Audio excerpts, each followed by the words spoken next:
Hi, welcome back to my channel.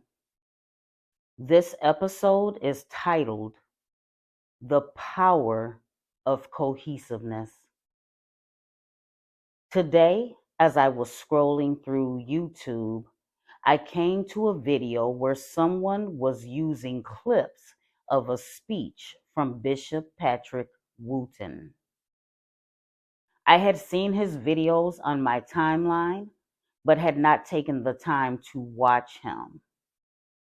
At this time, I have been watching a lot of the end times prophecies presented by Celestial of the Master's Voice Prophecy blog. It is becoming apparent to me that much of what the Holy Spirit has been speaking to me since my youth has been confirmed by her concerning the omnipresent attributes of God. Her prognostications are so powerful that the enemy would make me feel my work is irrelevant, small and menial.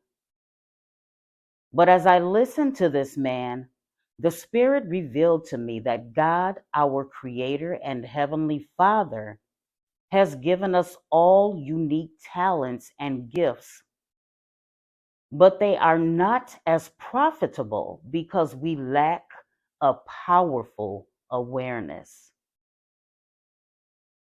Let me make it clear that I don't know him, neither do I endorse him.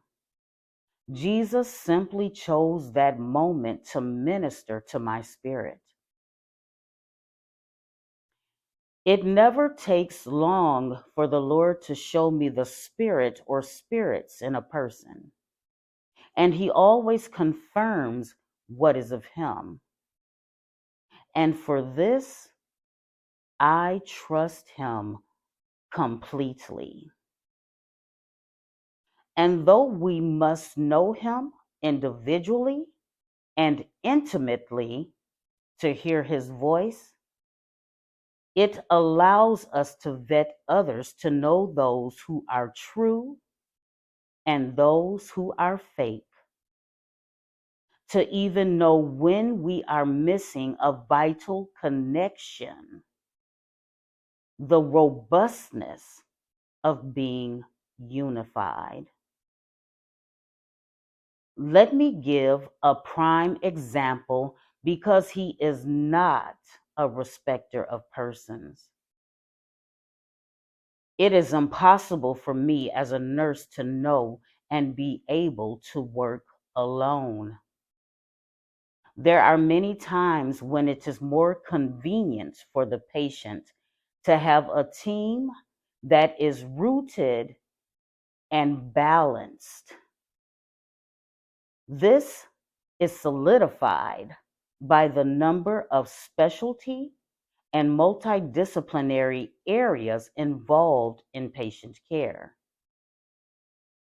It is the breakdowns in communication and the lack of respect for the roles of others when lives become compromised. Jesus came upon me powerfully, and I realized that we are not meant to be separate from one another in righteousness. The gifts that are manifested in us are to be shared, to gain knowledge, and to strengthen ourselves spiritually. A man can't know all. And even God, the creator of the constellations, has trusted counselors in his midst. Even allowing man to intercede on the behalf of others. Hierarchies of angels are assigned tasks that they carry out daily, weekly, monthly, and yearly. Just as Moses' father-in-law advised him, methods that are implemented in the heavenly realms. Now the next day Moses sat to judge the disputes the people had with one another.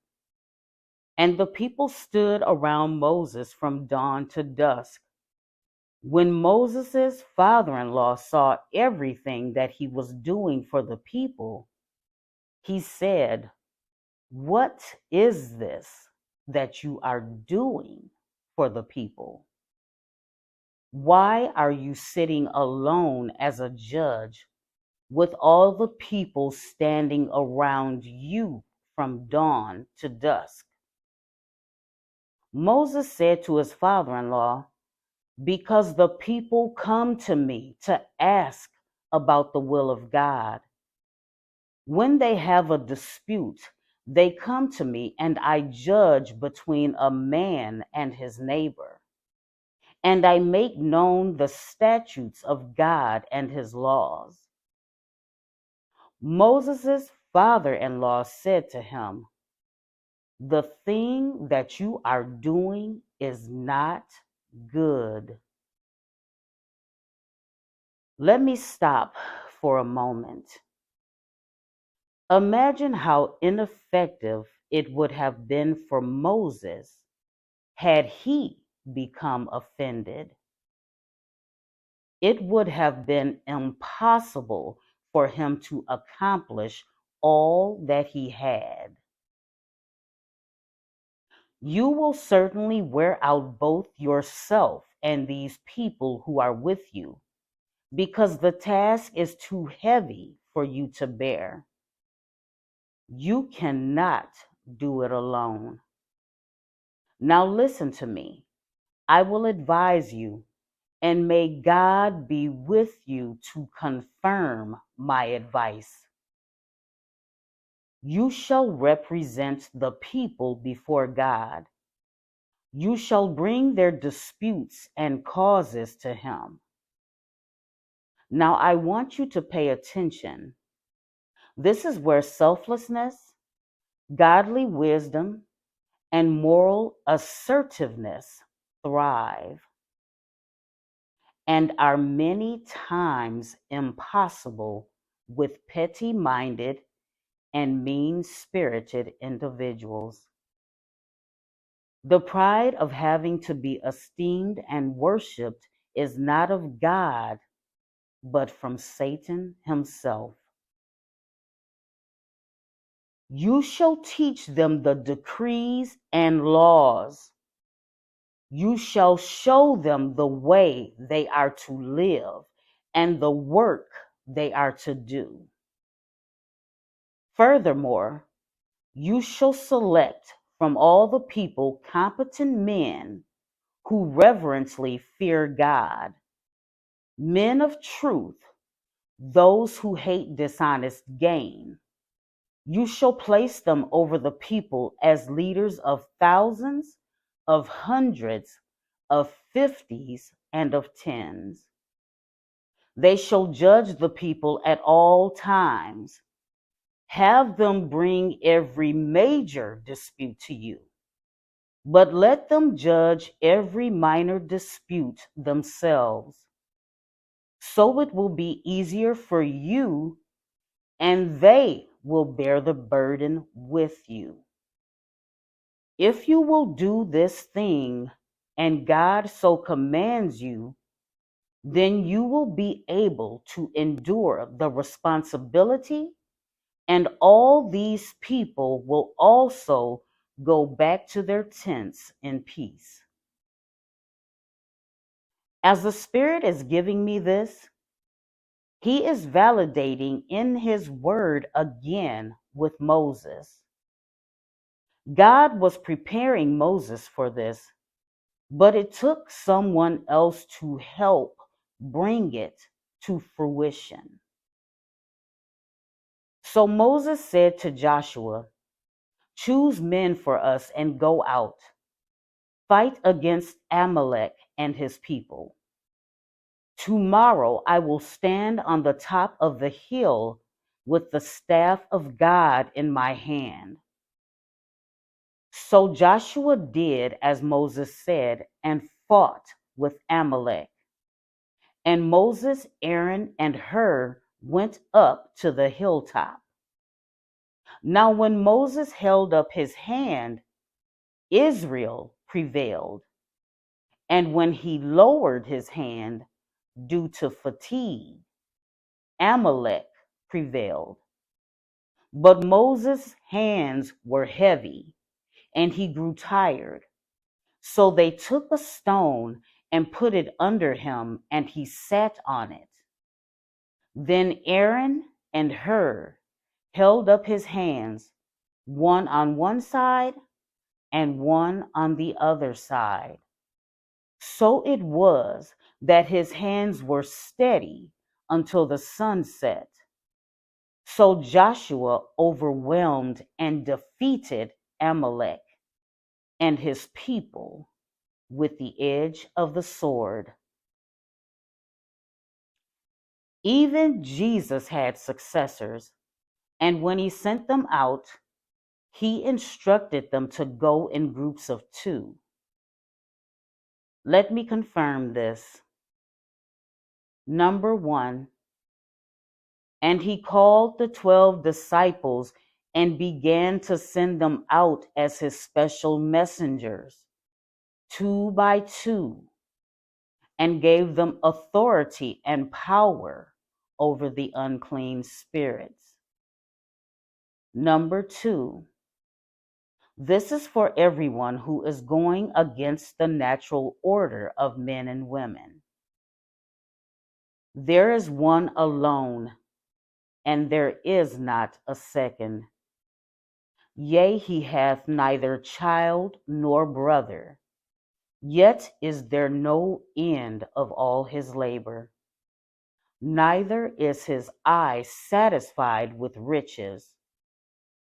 Neither saith he, for whom do I labor and bereave my soul of good? This is also vanity. Yea, it is a sore travail. 2 are better than 1, because they have a good reward for their labor. For if they fall, the one will lift up his fellow. But woe to him who is alone when he falleth, for he hath not another to help him up. Again, if 2 lie together, then they have heat. But how can one be warm alone? And if one prevail against him, 2 shall withstand him. And the threefold cord is not quickly broken. And number 3, behold, children are a heritage and gift from the Lord, the fruit of the womb a reward. Like arrows in the hand of a warrior, so are the children of one's youth. How blessed, happy, and fortunate is the man whose quiver is filled with them. They will not be ashamed when they speak with their enemies in gatherings at the city gate. So please know that there is a reason that contentment with godliness is great gain, and why the servant that hid his talents is wicked, why we should never despise small beginnings or clamor for the better gifts, knowing that God is the giver of all good things. Let me end with these words, but I want you to meditate on this as a whole. Bear with me. All these things, the gifts, achievements, the abilities, the empowering, are brought about by one and the same Holy Spirit, distributing to each one individually just as he chooses, For just as the body is one and yet has many parts, though many form only one body, so it is with Christ. For by one Holy Spirit we were all baptized into one body, spiritually transformed, united together, whether Jews or Greeks or Gentiles, slaves or free, and we were all made to drink of one Holy Spirit. Since the same Holy Spirit fills each life, for the human body does not consist of one part, but of many limbs and organs. If the foot says, because I am not a hand, I am not a part of the body, is it not on the contrary still part of the body? If the ear says, because I am not an eye, I am not a part of the body, is it not on the contrary still part of the body? If the whole body were an eye, where would the hearing be? If the whole body were an ear, where would the smell or the sense of smell be? But now, as things really are, God has placed and arranged the parts in the body, each one of them just as He willed and saw fit, with the best balance of function. If they all were a single organ, where would the rest of the body be? But now, as things really are, there are many parts, different limbs and organs, but a single body. The eye cannot say to the hand, I have no need of you, nor again the head to the feet, I have no need of you. But quite the contrary. The parts of the body which we consider less honorable, these we treat with greater honor, and our less presentable parts are treated with greater modesty. Did you get that? Do you understand? While our more presentable parts do not require it, but God has combined the whole body, giving greater honor to the part which lacks it, so that there would be no division or discord in the body. That is, lack of adaptation of the parts to each other, but that the parts may have the same concern for one another. And if one member suffers, all the parts share the suffering. If one member is honored, all rejoice with it. Now you collectively are Christ's body, and individually you are members of it, each with his own special purpose and function. This is an integral attribute that must be developed, and is why Jesus said, if a man say, I love God and hateth his brother, he is a liar. For he that loveth not his brother whom he hath seen, how can he love God whom he hath not seen? And this commandment we have from him, that he who loveth God love his brother also. Perilous times are coming. You are going to need others. Intimacy and discernment in Jesus will be crucial. The difference between life and death, always coming from a place of love and in truth. And again, I humbly offer you some additional resources as the Lord is bringing them to me. As this prophet has described given to her from God, so that you may prepare for what is to come. Click the link below.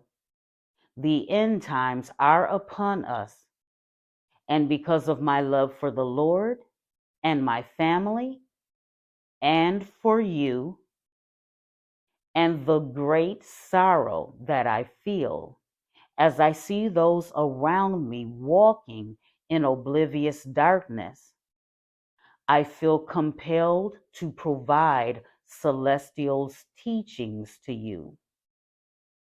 The links are referenced but inactive on the vlogs, but are available on the blog/podcast pages of my site at BenevolentWoman.com. Please visit Celestial's site, the Master's Voice Prophecy blog. Thank you again.